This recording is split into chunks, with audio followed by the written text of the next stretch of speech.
I often get people asking me about which shoe inserts I recommend for plantar fasciitis. None. I don't do shoe inserts, I don't do orthotics. If people come to my office and they have orthotics, my goal is to get them off orthotics. I don't deny that orthotics help some people's feet feel better or help some people's even low back feel better. But putting someone on orthotics is essentially putting them on a crutch. Your foot has a particular architecture, and not even really fair to say the foot. The foot, all the way up the leg to the hips and pelvis and the low back, the architecture of those things is very well designed. When it doesn't work, it puts stresses on some of the structures there, and one of the common areas for that stress to go is down to the connective tissue of the feet. So we have an arch here of your foot. Imagine that. These are your toes, that's your heel. And if things are not right above, it's going to put more stress on that arch. Now, a lot of people think, well, what you want to do is you want to support this arch.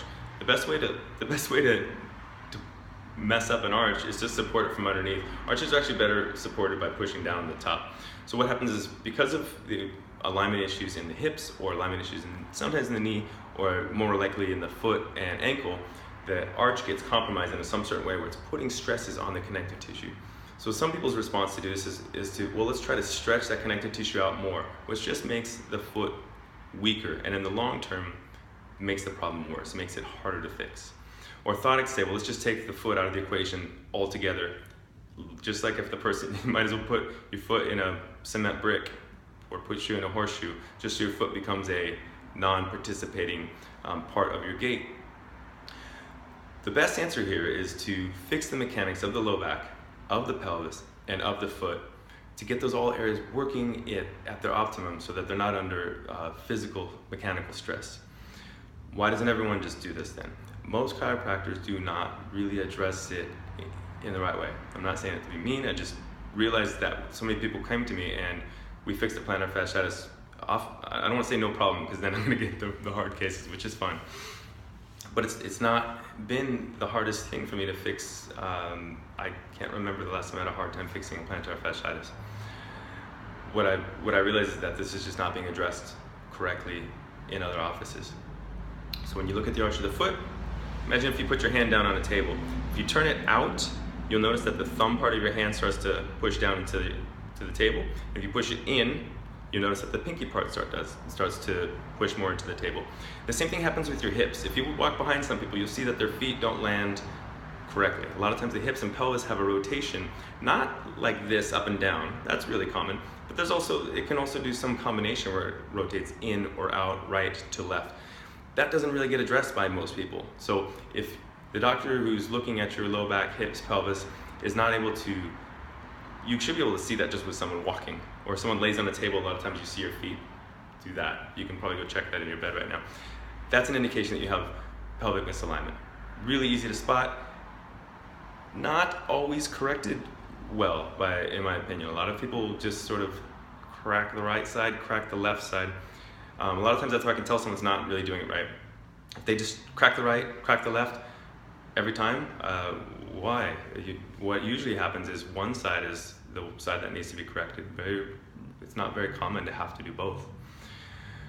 When you do make these corrections, there's a 3D thing that needs to happen. I don't find that many doctors are analyzing this correctly, and I think that's why they don't get their hips, pelvis spot on. They might get them better, feeling looser, but the idea is not to get them looser. When things are in their optimal alignment, they're not loose. They're firm, they're controlled. Think about the parts of your car. You don't want them loose. You want them well-tuned, well-aligned, so everything has just that right amount of motion without an excess amount of friction and stress. So starting at the pelvis and getting that done well is the most important part. So then your legs are not being torqued and twisted one way or another. After that, probably the next most important part would be the talus bone, which when you have the arch of your foot, it's the bone that sort of sits on top. And a lot of people have had at some stage in their life, have had rolled their ankles or some other injury similar to that, where there was some sort of twist, usually that way. So it's sort of like where you rolled your foot out to the side. And then when that happens, there's tissue damage, and it allows the talus to shift slightly from its ideal location. And it tends to heal that way. A lot of times people just hobble around for a few weeks and then it heals to the point where it doesn't hurt, so they figure it must be okay. Anyone who does any sort of physical health care knows that once you've rolled your ankle, you're very likely to roll it again in the future. Well, why is that? It's because it doesn't heal the same, or because you have the predisposition because of something happening in the hips and pelvis. So part of the adjustment, really, I'm a structural chiropractor, so I don't do the whole spiritual stuff that some chiropractors do.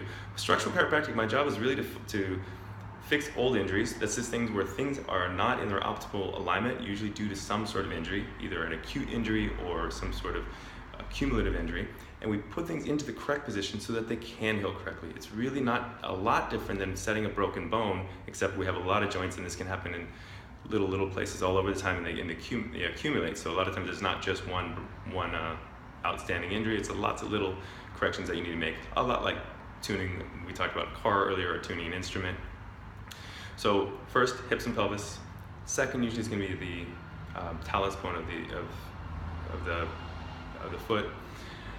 Oftentimes we also have, there's besides that arch of the foot that's like this, you have other parts of the arch of the foot, just like this happens, that also happens with the metatarsals of the foot, little things like that. Getting those all corrected takes it so that the plantar fascia, when you have plantar fasciitis, it means an irritation or inflammation of the plantar fascia.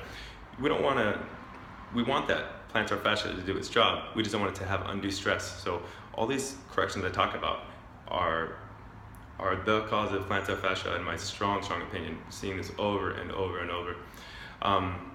So in terms of shoe inserts, I understand that people need them. I understand that they do help some people, although a lot of times I think they're expensive and they get thrown away because they don't do what they're proposed to do. If you need to do that, I understand. But my strong opinion is find someone who understands the mechanics of the hips, pelvis, feet, really the whole body is what you would like.